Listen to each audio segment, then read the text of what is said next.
In this video, I will be talking about the domains of cognitive psychology.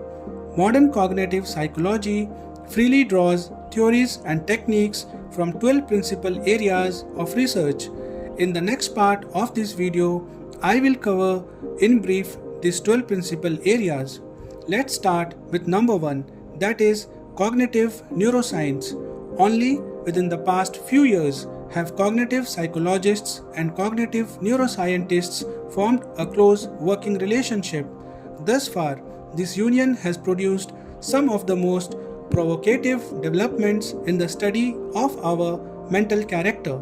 Cognitive psychologists are seeking neurological explanations for their findings, and neuroscientists are turning to cognitive psychologists to explain observations made in their laboratories. Every part of the cognitive process, from sensation to memory, is supported by basic electrochemical processes taking place in the brain and nervous system. Number 2. Perception, the branch of psychology directly involved with the detection and interpretation of sensory stimuli is perception. From experiments in perception, we have a good understanding of the sensitivity of the human organism to sensory signals, and more important, to cognitive psychology of the way we interpret sensory signals. The experimental study of perception has helped identify many of the parts of this process. However, the study of perception alone does not adequately account for the expected performance. Other cognitive systems are involved, including pattern recognition, attention, consciousness, and memory. Number 3. Pattern recognition. Environmental stimuli rarely are perceived as single sensory events. They usually are perceived as part of a more meaningful pattern. The things we see, sense, hear, feel, taste, or smell are almost always part of a complex pattern of sensory stimuli. Think about the problem of reading. Reading is a complex effort in which the reader is required to form a meaningful pattern from an otherwise meaningless array of lines and curves. By organizing the stimuli that make up letter and words, the reader may then access meaning from his or her memory. The entire process takes place in a fraction of a second, and considering all the neuroanatomical and cognitive systems involved, this feat, performed daily by all sorts of people, is wondrous. Number 4. Attention. Although we are information gathering creatures, it is evident that under normal circumstances, we are also highly selective in the amount and type of information to which we attend. Our capacity to process information seems to be limited to 2 levels, sensory and cognitive. If too many sensory clues are imposed upon us at any given time, we can become overloaded. If we try to process too many events in memory, we can become overloaded, which may cause a breakdown in performance. All of us have felt the same way at one time or another. Number 5. Consciousness. Consciousness is defined as the current awareness of external or internal circumstances. Rejected as being unscientific by the behaviorists, the word consciousness and the concept it represents simply did not fade away. For most people, consciousness and unconscious thoughts, such as you might have on a first date, are very real. For example, when you glance at your watch while studying and it reads 10:42 p.m., you are conscious or aware of that external signal. However, your reading of the time also brings up another conscious thought, one that was initially activated by reading the time but is from inside. That conscious thought might be that it is getting too late, I would better finish this chapter and go to bed.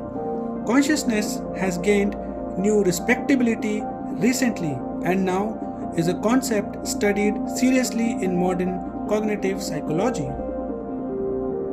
Number 6. Memory. Memory and perception work together. The information available to us comes from our perception, short-term memory, and long-term memory. Most obvious long-term storage is the knowledge of the language. We draw words from long-term memory and more or less use them correctly. In a fleeting second, we are able to recall information about an event of years before. Such information doesn't come from an immediate perceptual experience. It is stored along with a vast number of other facts in the long-term memory. Number 7. Representation of knowledge. Fundamental of all human cognition is the representation of knowledge. How information is symbolized and combined with the things stored in the brain. This part of cognition has two aspects: the conceptual representation of knowledge in mind and the way the brain stores and processes information. The conceptual representation in different individuals can be considerably different. In spite of these inherent dissimilarities between representations of knowledge, most humans do experience and depict experience in similar enough ways to get along well in the world. The content of this information is also hugely different, but our neurological web entraps information and experiences and holds them in structures that are similar in all human brains. Number 8. Imagery. Cognitive psychologists are especially interested in the topic of internal representations of knowledge. The mental images of the environment are formed in the form of a cognitive map, a type of internal representation of the streets, street signs, spotlights, and so on. From the cognitive maps, we are able to draw out significant cues. Although the experimental study of mental imagery is relatively new to psychology, some significant research has recently been reported. Number 9. Language.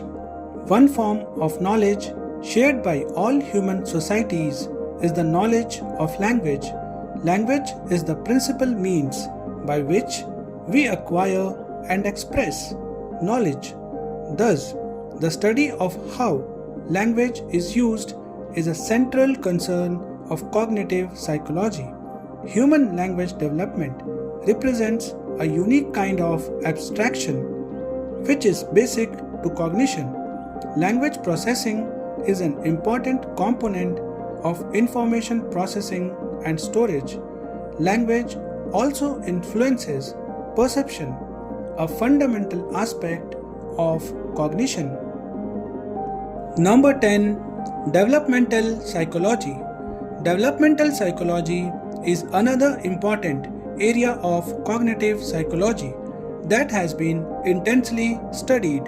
Recent studies and theories in developmental cognitive psychology have greatly expanded our understanding of how cognitive structures develop. As adults, we have all lived through childhood and adolescence, and we share maturational experiences with all members of our species. Number 11. Thinking and concept formation. Thinking is the crown jewel of cognition. Thinking is the process by which a new mental representation is formed through the transformation of information. Advances in cognitive psychology have led to a formidable arsenal of research techniques and theoretical models. An ability to think and form concepts is an important aspect of cognition. Similar concepts help in the understanding and processing of information. There is a considerable body of knowledge about the laws and processes of concept formation. Number 12. Human and artificial intelligence. Human intelligence includes the ability to acquire, recall, and use knowledge to understand concrete and abstract concepts and the relationships among objects and ideas, to understand a language, to follow instructions, to convert verbal descriptions into actions, and to behave according to the rules and to use the knowledge in a meaningful way. The specialty within the computer science called as artificial intelligence has had a major influence on the development of cognitive science, especially since the design of programs requires knowledge of how we process information. Cognitive psychology also addresses to find out whether a perfect robot can simulate human behavior.